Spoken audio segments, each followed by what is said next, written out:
দয়াময় আল্লাহ কোরআন শিক্ষা দিয়া মানুষ বানাইছেন, কারণ জন্ম নিলেই মানুষ হওয়া যায় না।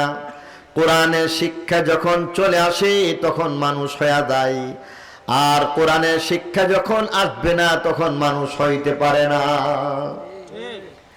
কোরআনের শিক্ষা পাইয়া আল্লাহ নবী, রহমতের নবী, দুনো জাহানের বাদশাহ নবী, সরকারে দু আলম নবী, মনুষ্যত্বের প্রতীক হয়ে গেছেন। কোরআনের ছোঁয়া পাইয়া একজন রাখাল রইল না, তিনি একজন শ্রেষ্ঠ মানব হয়ে গেলেন, যার নাম হযরত সাইয়্যিদুনা আবু বকর সিদ্দিক রাদিয়াল্লাহু তাআলা আনহু, যার ব্যাপারে সরকারে দু আলম নবী, রাহমাতুল লিল আলামিন নবী নিজেই আবার বলেন, শুনে রাখো, আমি তো আমার মালিক মাহবুব আল্লাহ রাব্বুল আলামিনকে বন্ধু বানাইছি। আল্লাহকে ছাড়া আর যদি একটা মানুষকে আমি বন্ধু বানাইতাম, দোনো জাহানের বাদশাহ নবী সেই রাখালকে পছন্দ করে নিয়েছেন। আল্লাহ নবী ঘোষণা দিয়া বলেন, কোরআনের ছোঁয়ায় রাখাল দামি হয়ে গেছে, কোরআনের সংস্পর্শে এসে খাঁটি সোনায় পরিণত হয়ে গেছে আবু বকর। আল্লাহ নবী এই কারণে বলতেছেন, লাউ কুনতু মুত্তাখিদান খালিলান লাত্তাখাযতু আবা বকরিন খালিলা, যদি আমি অন্য আর কাউকে বন্ধু বানাইতাম, রাখাল এত ভালো হয়ে গেছে, শ্রেষ্ঠ হয়ে গেছে, খাঁটি সোনায় পরিণত হয়ে গেছে, আল্লাহর নবী ফরমান তাকেই আমি বন্ধু বানায় দিতাম। কোরআনের ছোঁয়ায় ধন্য হয়েছিলেন সাইয়্যিদুনা হযরত ওমর ইবনুল খাত্তাব রাদিয়াল্লাহু আনহু। আসলে তো তিনি এক সময় ছিলেন ঈমানহারা, এক মাবুদ সম্পর্কে তিনি বিশ্বাস করতেন না, বরং মনে করতেন এত বড় বিশাল পৃথিবী একা একজন মাবুদের পক্ষে কন্ট্রোল করা সম্ভব না, জমিন একা কন্ট্রোল করা সম্ভব না। 360 দেবীর পূজারী হইয়া হযরত উমর ইবনুল খাত্তাব রাদিয়াল্লাহু তাআলা আনহু এক সময় তিনি এমন ভাবে আল্লাহ নবীর দরবারে হাজির হইতেছেন, আল্লাহ নবীর দরবারে উপস্থিত হইতেছেন ঈমান আনার জন্য নয়, বরং সেখানের মধ্যে নবীকে শহীদ করে দেওয়ার ইচ্ছায় ঘর থেকে বের হয়ে যায়। কিন্তু কোরআনের ছোঁয়া লাগলো, ভগ্নিপতি বোন তাদের কণ্ঠ থেকে কোরআনের আওয়াজ বের হয়ে গেল, দিলের মধ্যে বসে গেল, হেদায়েতের নূর এমন ভাবে অন্তরের মধ্যে গেড়ে বসলো হযরত উমর, আর তিনি বরদাস্ত করতে পারলেন না। তিনি এক পর্যায়ে যেখানে মাথা মুবারককে শহীদ করার নিয়ত করে গিয়েছিলেন, সেখানের মধ্যে আল্লাহ নবীর কদমের মধ্যে নিজের জীবনকে উৎসর্গ করে দিয়া আল্লাহ নবীর সামনেই কালিমা পড়ে মুসলমান হয়ে যান। এখন মাথার মালিক আপনি নিজে হয়ে গেছেন, আপনার মাথা আমি নিব না, আমার মাথার মালিক আপনি হয়ে গেছেন। হযরত ওমর এবার প্রথমে ছিলেন তো এমন ঈমান হারা, এখন ঈমান নিয়ে আসলেন।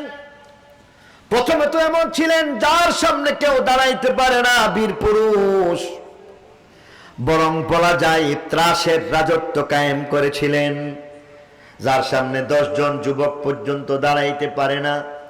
এবার কালিমা পড়ার কারণে ঈমানের নূর তার মধ্যে চলে আসছে, কোরআনের নূর তার মধ্যে চলে আসছে, হেদায়েতের নূর তার মধ্যে চলে আসলো। আল্লাহ নবীর সাহাবী এবার এত মর্যাদার মালিক হয়ে গেলেন, তার কথাকেই আল্লাহ পছন্দ করেন। হযরতে উমরের কথাকে মহান আরশের মালিক আরশে আজিম থেকে এমন ভাবে রেকর্ড করলেন, বারবার তার কথাকে রেকর্ড করে কোরআনের আয়াত বানাইয়া মর্যাদা বাড়ায় দিছে। হযরত উমর বলতেছেন, ইয়া রাসূলুল্লাহ, পর্দার বিধানের দরকার, আল্লাহর কাছে পছন্দ লাগছে।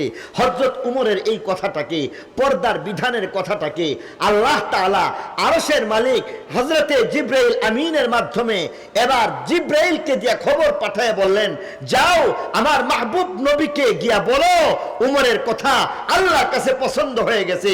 উমরের কথা অনুযায়ী পর্দার বিধান কোরআনের আয়াত নাযিল করে দিলাম, ওয়াকারনা ফি বুয়ুতিকুন্না ওয়ালা তাবাররাজনা তাবাররুজাল জাহিলিয়াতিল উলা।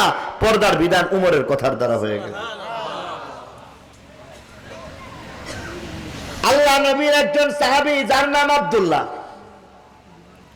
সাহাবী আব্দুল্লাহ, তার বাবার নামও আব্দুল্লাহ, রাইসুল মুনাফিকিন আব্দুল্লাহ ইবনে উবাই ইবনে সুলুল। আব্দুল্লাহর ইন্তেকাল হয়ে গেছে, রাইসুল মুনাফিকিনের ইন্তেকাল হয়ে গেছে। তার ছেলে সাহাবী আব্দুল্লাহ আল্লাহ নবীর দরবারে হাজির হয়ে গেছেন। চোখ মুছে মুছে সর্বপ্রথম দুঃসংবাদটা দিলেন, বাবার ইন্তেকাল হয়ে গেছে। বাবার ইন্তেকালের কারণে চোখ মুছে মুছে কান্না করতেছেন সাহাবী আব্দুল্লাহ।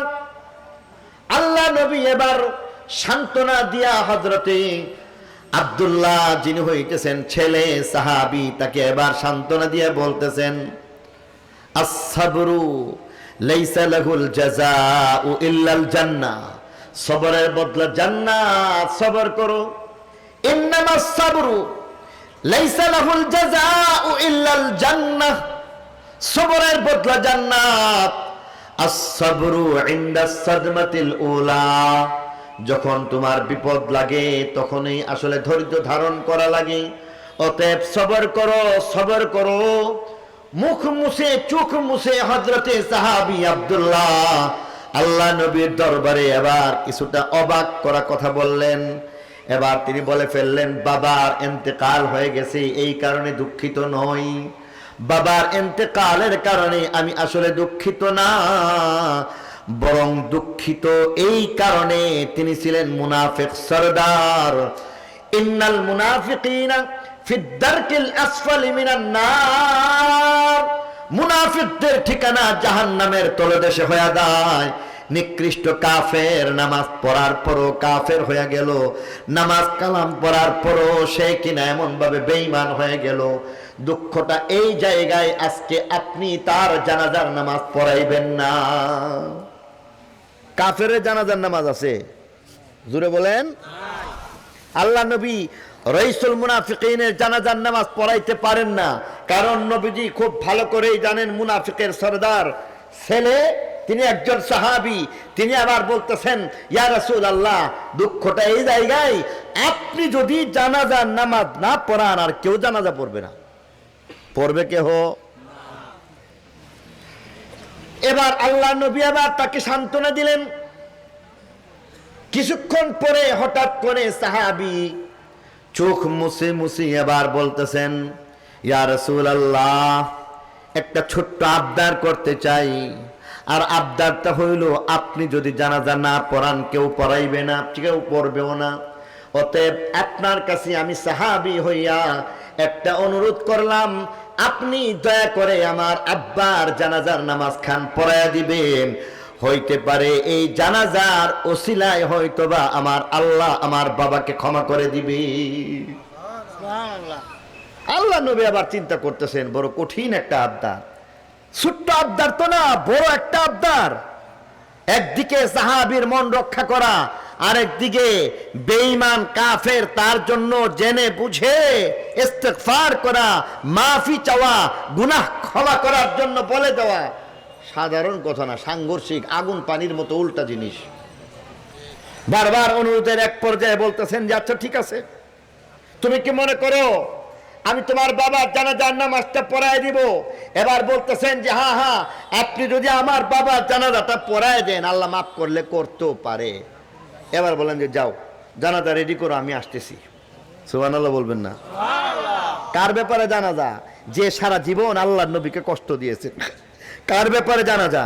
যে কিনা সকল উম্মতে মুসলিমার জন্য সবচাইতে বড় দুশমন, যে হযরত সাইয়্যিদা সিদ্দিকা বিনতে সিদ্দিক আকবর রাদিয়াল্লাহু তাআলা আনহা তার জন্য সবচাইতে বেশি কষ্ট দিয়েছিলেন, অপবাদ দিয়েছিলেন, যার বারাআত পবিত্রতা বর্ণনা করার জন্য আল্লাহ তাআলা হযরতে আয়েশার পবিত্রতা বর্ণনা করার জন্য 17 খান কোরআনের আয়াত নাযিল করেছেন। হযরত আল্লাহ নবী আবার বলতেছেন, ইয়া রাসূলুল্লাহ, হযরত আব্দুল্লাহ বলতেছেন বাবা জানাজার নামাজটা পড়ায় দিবেন, রাজি হয়ে গেছেন, খুশিতে আটখানা আত্মহারা। এক পর্যায়ে বলতেছেন, মানুষ বলে আঙ্গুল দেখাইলে হাতেও নাকি কামড় দেয়। আমাদের এলাকাতে একটা প্রবাদ বাক্য আছে, আঙ্গুল দেখাইলে হাতে কামড় দেয়, একটু আশা পাইলে আরো আশাবাদী হয়ে যায়। বলতেছে জানাজ আপনি পড়াইবেন, তাহলে আরেকটা রিকোয়েস্ট রয়েছে, আরেকটা আবদার হচ্ছে আপনার একটা জামা দিবেন, এই জামাটা দিয়ে আমি কাফন বানায় দিব।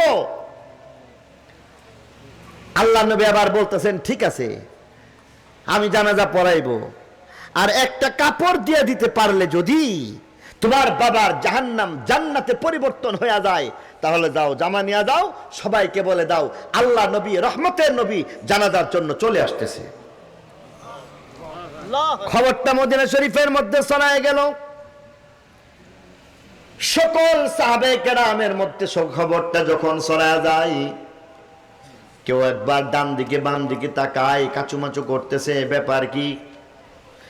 সারা জীবনের দুশ্মন, ইসলামের দুশ্মন, মুসলমানের দুশ্মন, নবীর দুশ্মন, আল্লাহর দুশ্মন, কোরআন কিতাবের দুশ্মন, যে কিনা এমন ভাবে সারা জীবন দুশ্মনী করে গেল, আল্লাহ নবী তার জানাজার নামাজটা কেমন করে পড়াইবেন আল্লাহর নবীকে বলার মতো সাহস কারো নাই। হযরত উমর ইবনুল খাত্তাব রাদিয়াল্লাহু আনহু এবার সামনে হাজির হয়ে যান, ডাক দিয়া বলতেছেন ইয়া রাসূলুল্লাহ, ইয়া হাবিবাল্লাহ, এমন মুনাফিকের দুশ্মন, এমন ইসলামের দুশ্মন, মুনাফিকের সরদার আব্দুল্লাহ ইবনে উবাই ইবনে সালুল, তার জানাজার নামাজ নাকি আপনি পড়ায় দিবেন, আপনি নাকি আপনার একটা কাপড় দিয়া তার কাফনের ব্যবস্থা করে দিবেন। আল্লাহর নবী আবার বলতেছেন উমর, হ্যাঁ হ্যাঁ, আমার একজন সাহাবী পাক্কা ইমানদার, তার ছেলে সে একজন পাক্কা ইমানদার সাহাবী, অতএব সাহাবীর অন্তরে কষ্ট দিতে চাই না, তার আবদার রক্ষা করার জন্য তার বাবা মুনাফিক সরদারের জানাজার নামাজ পড়ায় দেওয়ার জন্য রেডি হয়ে গেছি। হযরত ওমর এবার বাধা দিয়া বলেন না না, আমার মন বলতেছে আল্লাহর দুশমনের জানাজার নামাজ আপনি পড়াইতে পারেন না।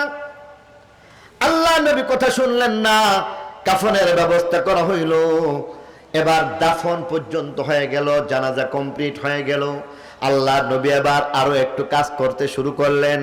দাফনের পরে এবার মাইয়েতের জন্য হাত উঁচু করে দোয়া করতে শুরু করলেন। হযরত ওমর এবারও বাধা দিলেন। আল্লাহ নবীকে ডাক দিয়া বলতেছেন ইয়া রাসূলুল্লাহ, ইয়া হাবিবাল্লাহ, আমার মন বলছিল আপনি জানাজা পড়াইতে পারেন না, আল্লাহর মনে হয় পছন্দ হওয়ার কথা না, আমার মন বলতেছিল আপনি তার দাফন কাফনের মধ্যে যাবেন না, সব হয়ে গেছে অসুবিধা নাই, জেনে বুঝে রাইসুল মুনাফিকিনের জন্য আপনি তার মাগফিরাতের দোয়া করতে পারেন না। আমি উমর বললাম আপনি এমনটা করবেন না, এটা আমার আল্লাহর পছন্দ হওয়ার কথা না। কিন্তু আল্লাহ নবী শুনলেন না।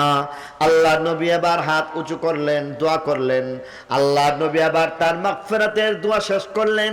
বাড়ির দিকে যখন রওনা হয়ে যান, সঙ্গে সঙ্গে আরশের মালিক জিবরাইল আমিনকে পাঠিয়ে দিলেন। আরশের মালিক এবার জিবরাইল আমিনকে পাঠাইলে পরে জিবরাইল আমিন আল্লাহর নবীর সামনে হাজির হয়ে যায়। আল্লাহর পক্ষ থেকে সালাম পেশ করতেছে আর বলে দিতেছে হযরতে উমরের কথা আল্লাহর এত পছন্দ হয়ে গেছে, যেই কথাটাকে রেকর্ড করে আরশের মালিক কোরআনের আয়াত বানাইয়া পাঠাইছে। আর এবার তার সামনে পড়তে শুরু করলেন, লা তুসাল্লি আলা আহাদিন মিনহুম মাতা আবাদা ওয়ালা তাকুম আলা কবরিহি। হে নবী, মুনাফিক মরলে, মুনাফিকের কোনো বাচ্চাও যদি মরে, আপনি তার জানাজার নামাজ পড়াইবেন না। ওয়ালা তাকুম আলা কবরিহি, কবরের পাশে দাঁড়াবেন না, তাদের জন্য দোয়া করবেন না। অর্থাৎ উমরের দুইটা কথা, জানাজা পড়ানো যাবে না, দ্বিতীয় নম্বর কথা দোয়া করা যাইবে না। আল্লাহর কাছে এতই পছন্দ হয়ে গেছে, এই দুইটা কথা দিয়া আমার আল্লাহ কোরআনের আয়াত বানায় পাঠিয়ে দিছে। আমার আল্লাহ কোরআনের আয়াত বানায় পাঠাইছে কেন? কোরআনের ছোঁয়া লাগছে কেন? কোরআন ওয়ালা হয়ে গেছে। এই কারণে আল্লাহ নবী ফরমান তোমরা আমার উমরকে তো চিনো না। লাউ কানা বাদি নবী লাকানা উমর, আমার পরে যদি আর একজন মানুষ যদি নবী হওয়ার সুযোগ থাকতো, নিঃসন্দেহে হযরত উমর নবী হয়ে যায়।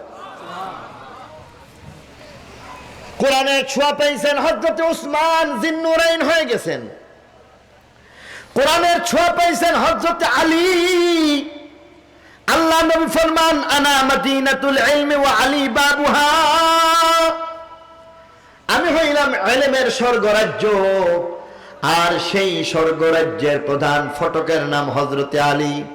কোরআনের ছোঁয়া পাইছেন হযরত আবু যর গিফারি, জাহেদ হয়ে গেলেন। কোরআনের ছোঁয়া পাইছেন হযরত আবু হুরায়রা রাদিয়াল্লাহু আনহু, কোরআনের ছোঁয়ায় এতটাই আলোকময় হয়ে গেছেন, উদ্ভাসিত হয়ে গেছেন, মুহাদ্দিস হয়ে যান। হাদিসের প্রত্যেকটা পাতায় পাতায় হযরত আবু হুরায়রা রাদিয়াল্লাহু আনহুর নাম শোনা যায়, প্রত্যেকটা পৃষ্ঠায় পৃষ্ঠায় হযরত আবু হুরায়রা, কারণ কোরআনের ছোঁয়ায় ধন্য হইয়া তিনি মুহাদ্দিস হয়ে যান। হযরত আবু হুরায়রা শুধু তাই নয়, এই কোরআনের ছোঁয়ায় ধন্য হয়ে আজ পর্যন্ত ওলি আবদাল গাউস কুতুব তারা প্রত্যেকেই সোনার মানুষ, খাঁটি মানুষে পরিণত হয়েছে। ডাকাত কোরআনের ছোঁয়ায় আল্লাহর ওলি হয়ে গেছে, ঠিক কিনা জোরে বলেন। কোরআনের ছোঁয়ায় বেশ্যা মহিলা আল্লাহর ওলি হয়ে গেছে, কোরআনের ছোঁয়ায় ধন্য হইয়া এমন কি জীব জন্তু পর্যন্ত এমন যারা মানুষ হয়ে গেছে, জীবজন্তু পর্যন্ত মানুষ হয়ে গেছে। আর বর্তমান অবস্থা হচ্ছে আমরা যত কোরআন থেকে দূরে সরে যাচ্ছি, তত আমরা জীবজন্তু জানোয়ারে রূপান্তরিত হচ্ছি, ঠিক কিনা বলেন। আজকে আমাদের অবস্থা, আমরা কেমন মানুষ, মানুষ হইতেছি কেমন মুসলমান, মুসলমান দাবি করতেছি, কিন্তু আমাদের নামাজ রোজা হজ যাকাত এই সব কিছুর বাইরে আমরা সুদ খাই, ঘুষ খাই, মিথ্যা বলি, গীবত করি, শিকায়াত করি, অন্যের ধন সম্পদ লুণ্ঠন করি, চুরি করি, ডাকাতি করি, ধোঁকা দিতেছি, ওজনে কম দিতেছি, মানুষকে ঠকাইতেছি, ভেদাল কারবার করতেছি, মজুদদারি করতেছি। এটা কোনো মানুষের রূপরেখা হইতে পারে না, ঠিক কিনা জোরে বলেন। মানুষের রূপরেখা হবে কেমন? যেমনটা করেছিল হযরত সাইয়্যিদুনা আবু বকর সিদ্দিক রাদিয়াল্লাহু তাআলা আনহু। সাইয়্যিদুনা হযরত আবু বকর সিদ্দিক রাদিয়াল্লাহু আনহু মানুষ হয়েছিলেন, কোরআনের ছোঁয়ায় মানুষ হয়েছিলেন। হযরত উমর কোনদিন হযরত আবু বকর রাদিয়াল্লাহু আনহুর সাথে নেক আমলের যুদ্ধে দাঁড়াইতে পারেন নাই। নেক আমলের মধ্যে আপনাদের জানা মতে উমর আর আলী দুইজনের মধ্যে উমর জিতছিলেন, কথা কই না, জিতছিলেন কি হযরত উমর? আর একটু জোরে কোন, কথাটা বুঝেই নাই। হযরত উমর আর হযরত আবু বকর যতবার নেক আমলের প্রতিযোগিতা দিয়েছেন, প্রথম স্থান অধিকার করেছিলেন হযরত উমর। এই জবাবটা দেন না কেন আপনারা? হযরত উমর এক নম্বর হয়েছিল না হযরত আবু বকর? অল্প দিয়াও ফার্স্ট হওয়া যায়, ঠিক কিনা জোরে বলেন। দিছে তো অল্প, কিন্তু প্রথম শ্রেণীতে প্রথম স্থানে উত্তীর্ণ হয়েছেন সাইয়্যিদুনা হযরত আবু বকর সিদ্দিক রাদিয়াল্লাহু তাআলা আনহু। হযরত উমর একবার মনে মনে চিন্তা করতেছেন, নেক আমলের প্রতিযোগিতায় কোনো সময় পারলাম না, এবার একটা কাজ করা যায়। এখন তো হযরত আবু বকর আমিরুল মুমিনিন হয়ে গেছেন, খলিফাতুল মুসলিমিন হয়ে গেছেন। আমিরুল মুমিনিন, খলিফাতুল মুসলিমিন হযরত আবু বকর সিদ্দিক রাদিয়াল্লাহু তাআলা আনহু, উনি যেহেতু রাষ্ট্রনায়ক হয়ে গেছেন, প্রেসিডেন্ট হয়ে গেছেন, এখন উনার জন্য নেক আমল সবকিছু চাইলেও পারার কথা না।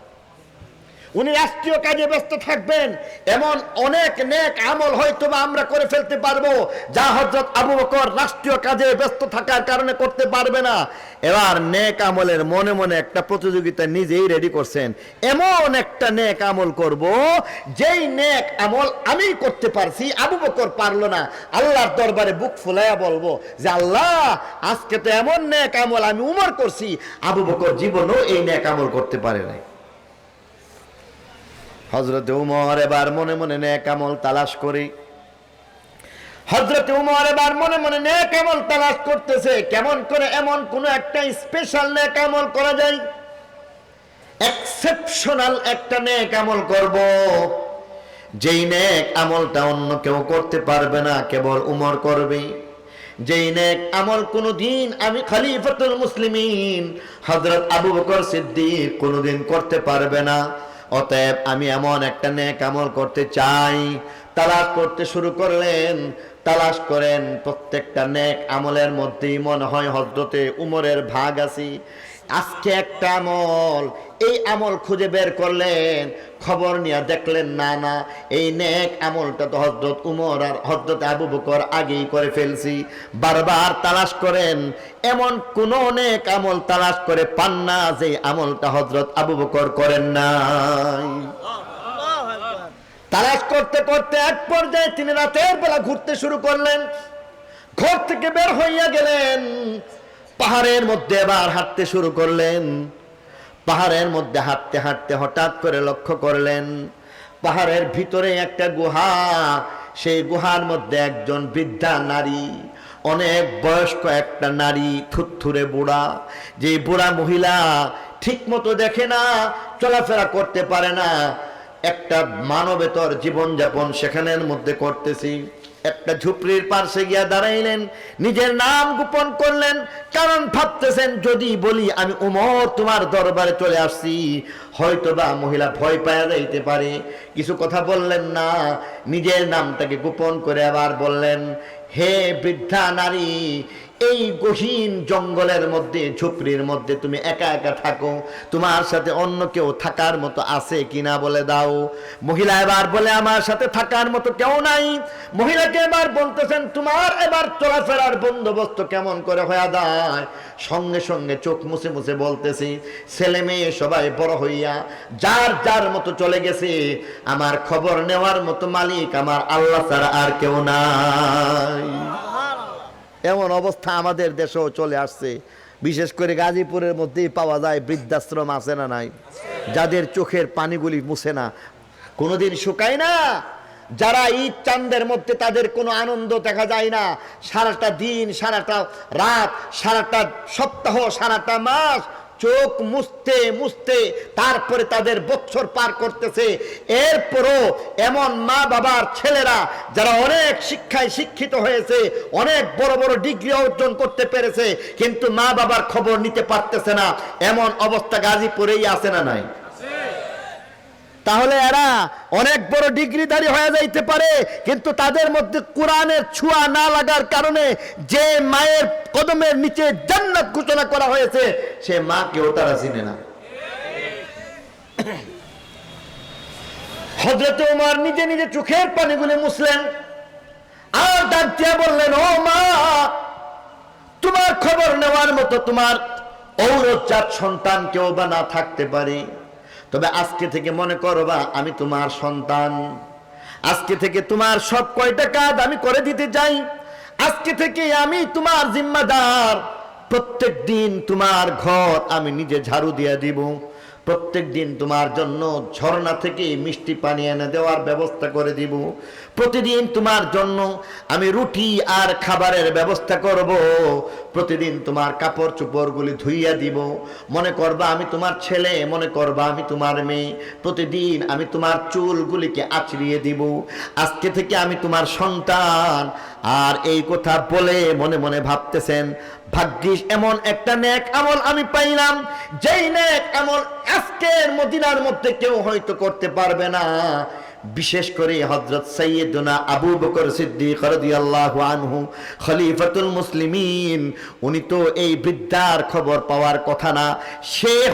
তিনি হয়তো সেই কাজটা করতে পারলেন না। আজকে আমি সেই কাজটা করব। আল্লাহর দরবারে গিয়া বলবো, আল্লাহ, এমন একটা নেক আমল নিয়ে হাজির হয়ে গেলাম, যেই নেক আমল খলিফাতুল মুসলিমিন আবু বকর পর্যন্ত করে নাই। হযরত ওমর এবার বলতেছেন, মা, ঝাড়ু দাও, এই ঝাড়ুটা দিয়া তোমার ঘর থেকে আমি পরিষ্কার করে দিতে চাই। আজকে তোমার জন্য ঠান্ডা মিষ্টি পানির ব্যবস্থা করব, রুটির ব্যবস্থা করব। মহিলা আবার বলতেছেন, বেটা, প্রতিদিন তো আমার আল্লাহ কিছু না কিছু একটা ব্যবস্থা করেই থাকেন।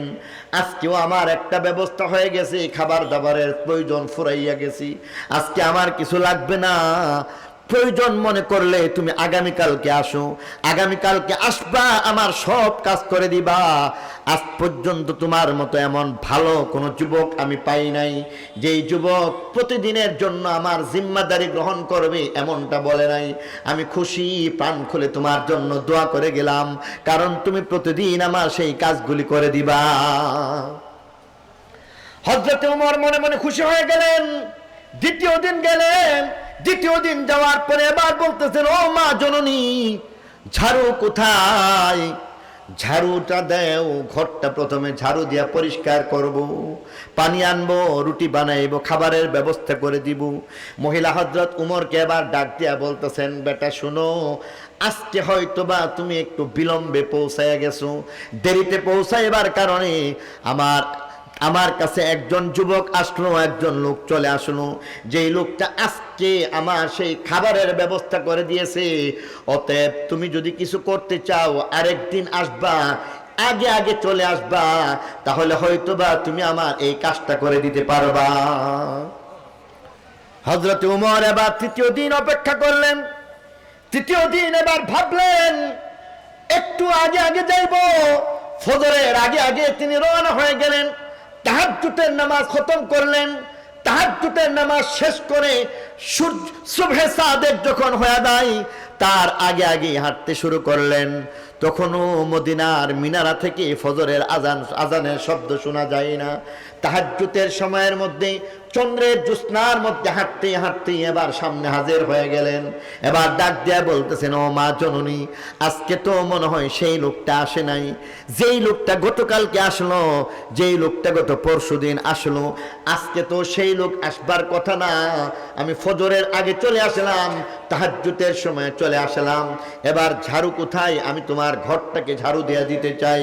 মহিলা এবার বলতেছেন, শুনো, সেই একই ব্যক্তি আজকেও আসছে, ঘরটা ঝাড়ু দিয়া গেছে, রুটির ব্যবস্থা করে গেছে, আর দূর ঝর্ণা থেকে পানি আনার জন্য চলে গেছে। অপেক্ষা করো, পানি আনলে পরে তার সাথে তোমার সাক্ষাৎ হয়ে যাইবে। হযরত ওমর মনে মনে ভাবলেন, কে হে? আজকে 3 দিন পর্যন্ত একই ব্যক্তি সেই কাজটা করতেছে। হযরত ওমর এবার দাঁড়ায় গেলেন, মনে মনে চিন্তা করতেছেন কে লোকটা। গাছের আড়ালে আবার লক্ষ্য করলেন, দাঁড়ায় দাঁড়ায় লক্ষ্য করলেন, দূর ঝর্ণা থেকে একটা মানুষ কাঁধের মধ্যে একটা কলসি নিয়ে রাখছে, তার সারাটা শরীর চাদর দিয়া ঢাকা, এমনকি মাথার উপরেও একটা রুমাল দিয়া ঢাকা। চেহারাটা এমন ভাবে ঢেকে রাখছে যার চেহারাটা চিনবার কোনো ব্যবস্থা নাই। হযরত ওমর এবার ডাকলেন, ডাক দিয়া বললেন, মাকানাক, ও হে আগন্তুক, দাঁড়াও, তোমার স্থানের মধ্যে তুমি দাঁড়াও। লোকটা দাঁড়াই না, তর করে পাহাড়ি পথ পাড়ি দিয়া সামনের দিকে অগ্রসর হইতে শুরু করলো। সামনের দিকে যখন অগ্রসর হয়ে যায়, হযরত ওমর আরো একবার বললেন, মাকানাক, আনা ওমর ইবনুল খাত্তাব, তুমি তোমার জায়গার মধ্যে দাঁড়ায় থাকো, কারণ আমি অন্য কেউ না, আমি হইলাম খাত্তাবের ছেলে হযরত ওমর। লোকটা এবারও দাঁড়াইলো না, মনে মনে ভাবতেছেন, মদিনার মধ্যে এমন কে হে যার এত বড় বুকের পাটা, আমি উমরের কথাকে লঙ্ঘন করে সামনের দিকে অগ্রসর হয়ে যাইবে। আবার তিনি চিন্তা করলেন, কে হে, লোকটা দাঁড়াচ্ছে না কেন? সামনে নিজেই অগ্রসর হয়ে গেলেন, পেছন দিক থেকে আবার দৌড়ে গেলেন, আর যাওয়ার পরে চাদরের মধ্যে ধরলেন, চাদরটাকে একটা হেসকা টান দিয়ে সরায় ফেললেন।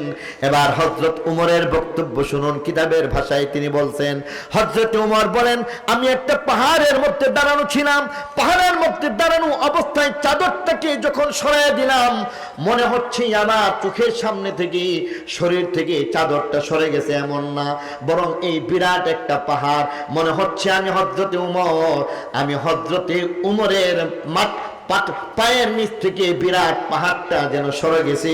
কারণ সেই লোকটা 3 দিন যাবৎ খেদমত করতেছে, তিনি অন্য কেউ নাই, তিনি হইলেন একমাত্র খলিফাতুল মুসলিমিন, আল্লাহ নবীর সবচাইতে প্রিয় বন্ধু, যিনি আল্লাহ নবী বলে দিয়ে গেছেন, আসমানের তারকার চাইতেও বেশি আমার একটা উম্মত, যার কিনা নেক আমল রয়েছে, সেই লোকটা হইতেছে এই লোক, যে কিনা আজকে খলিফাতুল মুসলিমিন হইয়া একটা বিধবার ঘরের মধ্যে একেবারে অপরিচিতভাবে প্রতিদিন খাবারের ব্যবস্থা করে দেই, বলি সুবহানাল্লাহ। এটা হইতেছে কোরআনের শিক্ষা, এটা হইতেছে কোরআনের ছোঁয়া প্রাপ্ত যারা তারা। আর যারা কোরআন থেকে দূরে সরে যাচ্ছে তারা সরকারি সম্পদকে নিজের পেটের মধ্যে ঢুকানোর ষড়যন্ত্র করতেছে, ঠিক কিনা জোরে বলেন? বাগে না পায়া একদল আরেক দলের দোষারোপ করে, ঠিক কিনা বলেন? আমাদের জন্য একটাই কথা, আমরা কোরআনের ছায়া তলে এসে খাঁটি মানুষে রূপান্তরিত হতে চাই, ঠিক কিনা জোরে বলেন? আর কোরআনের ছোঁয়া ছাড়া মানুষ হওয়া যাবে? কোরআনের ছোঁয়া ছাড়া মানুষ হওয়া যায় না। মেরে মুহতারাম দোস্ত বুজুর্গ, কোরআনের ছোঁয়ায় কি হইল এটা আজকের পাগড়ির দ্বারা একটু বুঝে নেন। আল্লাহ বলেন, আর রহমান আল্লামাল কুরআন খালাকাল ইনসান আল্লামাহুল বায়ান। দয়াময় আল্লাহ কোরআন শিক্ষা দিয়া মানুষ বানাইয়া সম্মানিত করেছেন। ওয়ালাকাদ কাররামনা বানি আদম, একটা হাদিস বলে আমার বয়ান শেষ করে দিতে চাই। ওয়ালাকাদ কাররামনা বানি আদম, বনি আদমকে সম্মানিত করেছি, কারণ কোরআনের ছোঁয়ায় বনি আদম এবার একজন কোরআনওয়ালা হইয়া মানুষ হইয়া যায়। একজন কোরআনওয়ালার সম্মান আর মর্যাদা কেমন, আল্লাহ নবী এক হাদিসের মধ্যে ফরমান, ইন্না ফিল জান্নাতি নাহরান ইসমুহু রায়্যান। জান্নাতের মধ্যে একটা নহর রয়েছে, যেই নহরটার নাম হইতেছে রায়্যান। আলাইহি মাদিনাতুম মিন মারজান। আল্লাহ নবী ফরমান, এই নদীর কিনারার মধ্যে একটা বিরাট নগরী রয়েছে, যেই নগরীর প্রত্যেকটা বিল্ডিং হয়ে যাইবে গাজীপুরের ইট সুরকির নয়, বরং সেখানের মধ্যে বিল্ডিং হয়ে যাইবে রায়্যান, বেশ কিমতি হীরা মণি মুক্তা জহরত পান্না চুন্নি এই সকল দামি দামি পাথরের দ্বারা হয়ে যাইবে তার ইট। আলাইহি মাদিনাতুম মিন মারজান, মারজান পাথর দিয়ে বিল্ডিং গুলিকে বানানো হইবে। আর বলেন, লাহু সাবউনা আলফা বাব মিন যাহাবিন ওয়া ফিদ্দা। ওই নগরীর মধ্যে প্রবেশ করার জন্য আল্লাহর পক্ষ থেকে হাফেজে কোরআন, হামেলে কোরআনকে সম্বর্ধনা দেওয়া হইবে। একটা দুইটা গেট নয়, যেখানের মধ্যে 70,000 গেটের ব্যবস্থা করা হইবে। একটা দুইটা গেট বানানো হইবে, বিষয়টা এমন নয় যেখানের মধ্যে গেট বানানো হইবে এমন 70,000 গেট হইয়া যাইবে। দুনিয়ার মধ্যে যেই গেট বানানো হইতেছে বাঁশের দ্বারা বানানো হইতেছে, কাপড়ের দ্বারা বানানো হইতেছে, লাইটের দ্বারা লাইটিং এর ব্যবস্থা করা হইতেছে, কিন্তু না, জান্নাতের মধ্যে সেই নগরীতে একজন কোরআনওয়ালা যখন প্রবেশ করবেন, আল্লাহ নবী সত্যবাদী নবী, আল্লাহ নবী সত্যায়িত নবী, এবার বলতেছেন সেখানের মধ্যে একজন হাফেজ কোরআন, হামিল কোরআন যখন প্রবেশ করবে, আল্লাহর পক্ষ থেকে 70,000 ফেরেশতা সেখানের মধ্যে দাঁড়ায় থাকবে। আল্লাহর পক্ষ থেকে 70,000 ফেরেশতা সেখানের মধ্যে দাঁড়াইবে, আর দাঁড়াইয়া দাঁড়াইয়া সম্বর্ধনার জন্য অপেক্ষা করতে থাকবে। এবার প্রথম গেট থেকে যখন দ্বিতীয় গেটের মধ্যে চলে যাইবে, কিতাবের মধ্যে লেখে লোক সংখ্যা, ফেরেশতার সংখ্যা হয়ে যাইবে ডাবল, অর্থাৎ 1,40,000 ফেরেশতা সেখানের মধ্যে দাঁড়াইবে। 1,40,000 ফেরেশতা সেখানের মধ্যে দাঁড়াইবে। তৃতীয় নম্বর গেটের মধ্যে যখন যাইবে, ফেরেশতাদের সংখ্যা এবার ডাবল হয়ে যাইবে, 2,80,000 ফেরেশতা সেখানের মধ্যে হয়ে যাইবে। 4 নম্বর গেটের মধ্যে যখন যাইবে, ফেরেশতাদের সংখ্যা হয়ে যাইবে 5,40,000। এমন করে করে প্রত্যেকটা গেট অতিক্রম করবে। প্রত্যেকটা গেট অতিক্রম করার পরে পরে সর্বশেষ গেটের মধ্যে যখন যাইবে, সেখানের মধ্যে গিয়া দেখবে 70,000 যেই গেট রয়েছে, সর্বশেষ গেটের মধ্যে 500 কোটি ফেরেশতা সেদিন দাঁড়ায় থাকবে। 500 কোটি ফেরেশতা এবার দাঁড়াইবে, আর দাঁড়ায় দাঁড়ায় বলবে, সালামুন কাওলাম মির রাব্বির রহিম, সালামুন তিবতুম ফাদখুলুহা খালিদিন। আসো আসো কোরআনওয়ালা আসো, আজকে তোমাকে এমন মর্যাদা দেওয়া হইল, সম্মান দেওয়া হইল। আসল সম্মান তুমি জান্নাতে গেলে পাইবা। জান্নাতে যাওয়ার আগে তোমাকে সম্বর্ধনা দিলাম, সম্বর্ধনা দেওয়ার পরে এবার তুমি জান্নাতের মধ্যে গিয়া দেখো, সেখানের মধ্যে গিয়া ভাববা না গাজীপুরের মধ্যে একজন মানুষ একটা ফ্ল্যাটের মালিক হয়ে গেছে, বড় লোক হয়ে গেছে, একটা বাড়ির মালিক হয়ে গেছে, আরো বড় লোক হয়ে গেছে, 5টা বাড়ির মালিক হয়ে গেছে, আরো একটু বড় লোক হয়ে গেছে, 10টা বাড়ির মালিক হয়ে গেছে, অনেক বড় শিল্পপতি হয়ে গেছে। কিন্তু 100-200 বাড়ির মালিক কেউ হয় না, 1000-2000 বাড়ির মালিক কেউ হয় না, একটা গ্রামের মালিক কেউ কোনোদিন হয় না, একটা শহরের মালিক কেউ কোনোদিন হয় না। এবার আল্লাহর পক্ষ থেকে জানাইয়া দেওয়া হইতেছে, যাও যাও, কোরআনের জন্য সামান্য মর্যাদা দিলাম, জান্নাতে গেলে আসলটা পাইবা। তার আগে আগে দৃষ্টি যত দূর পর্যন্ত যাইবে, এক প্রান্ত থেকে আরেক প্রান্ত পর্যন্ত, যেই নগরী যেই শহর রয়েছে, শহরের সব কিছুর মালিক তুমি কোরআনওয়ালা হয়ে যাও, তুমি কোরআনওয়ালার মালিক হয়ে যাও। এই কারণে কোরআনওয়ালার মর্যাদা, কোরআনওয়ালা দেখবেন কেমন মর্যাদা। কোরআনওয়ালার বয়স যত বাড়ে মর্যাদা তত বাড়ে, যত বয়স বাড়ছে ততই মর্যাদা বাড়ছে। ইঞ্জিনিয়ার একসময় রিটায়ার্ড হয়ে গেছে, একসময় তার খবর কেউ নিতেছে না।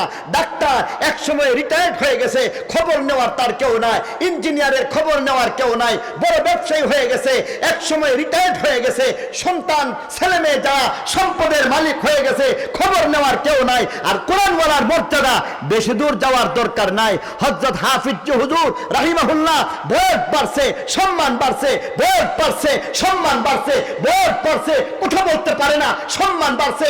আহমদ শফি, বয়স বাড়ছে সম্মান বাড়ছে, এত সম্মান বাড়ছে কথা বলতে পারে না, রিটায়ার করার কথা কেউ কোনোদিন বলে না। বলেন যে হাটহাজারির মধ্যে শুয়ে থাকবেন, তারপরও বেতন ডাবল ডাবল দেওয়া হইবে, তারপরও তার কাছে অনুরোধ করা হয়েছে, আপনি চলতে পারেন না, হেলিকপ্টার দিয়ে গাজীপুরে আসবেন, একটু দোয়া করে যাবেন, সম্মান বাড়ছে। ঠিক কিনা জোরে বলে? তাহলে কোরআনের সম্মান দুনিয়া আখিরাত সব জায়গায় আছে না নাই? আরো জোরে বলেন, আছে না নাই? কোরআনের শিক্ষায় মানুষ হওয়া যায়, কোরআনের শিক্ষায় মনুষ্যত্ব ফিরে আসে, কোরআনের শিক্ষায় দুনিয়া আখিরাতের সম্মান পাওয়া যায়। এই সম্মান সবাই চাই কি চাই না? আমরা সবাই চাই কি চাই না? হাত উঁচু করে আল্লাহরে দেখায় দেন। তাহলে কোরআনের সাথে থাকবো, নিজেরা কোরআন মতো চলার চেষ্টা করব, ছেলে মেয়েদেরকে কোরআন শিখাইতে রাজি আছি ইনশাআল্লাহ।